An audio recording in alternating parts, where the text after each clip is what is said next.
These are the faces of 31 out of 81 men executed by Saudi Arabia in a single day at the weekend.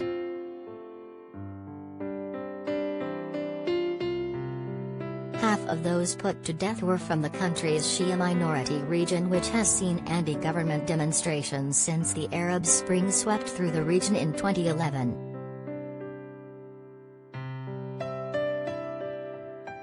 Saturday's mass execution was said by the Riyadh authorities to involve foreign terrorists and people convicted of murdering innocent men, women and children.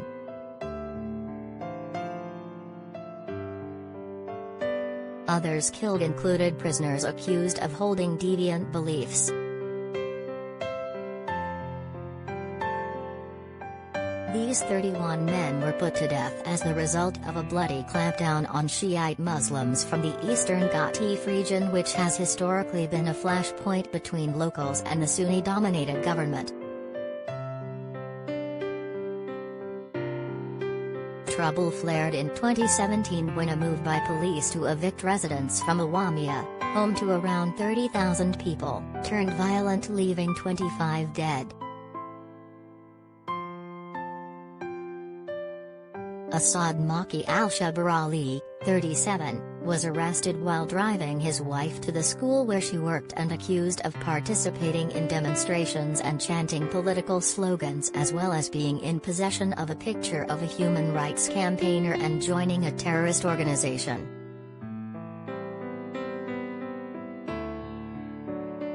According to the European Saudi Organization for Human Rights, ISOR, his torture included beatings with hands, legs, whips, wire and other instruments throughout his body and face, with a focus on the lower back, since the investigator knew that he had a back vertebrae injury, as well as beatings in sensitive areas of his body.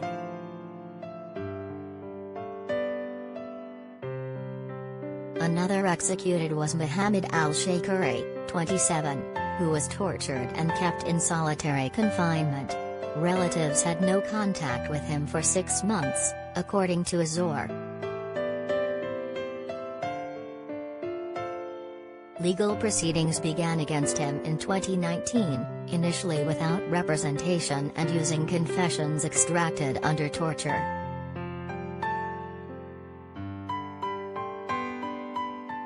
He was sentenced to death last year for charges such as seeking to destabilize the social fabric.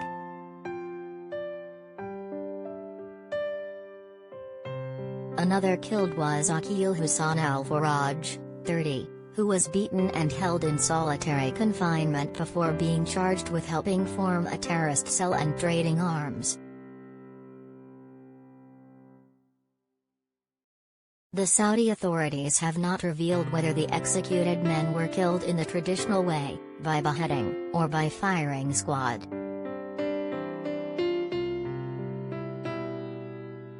But relatives say their bodies are not being returned to their families for fear of the funerals becoming a focus for renewed agitation.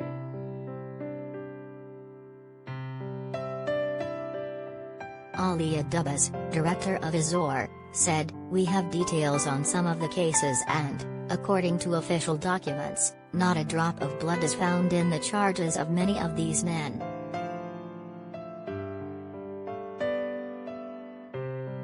These executions are the opposite of justice.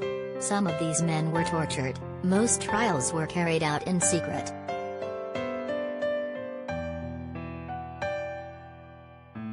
This horrific massacre took place days after Mohammed bin Salman had declared that executions would be limited.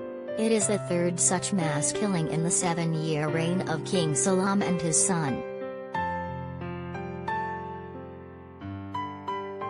Soraya Bowens, deputy director of campaign charity, Reprieve, said, "There are prisoners of conscience on Saudi death row, and others arrested as children or charged with non-violent crimes.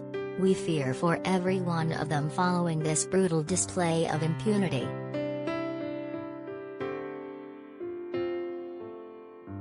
On Monday, Downing Street said the government would be raising Saudi Arabia's mass execution of 81 men with the regime.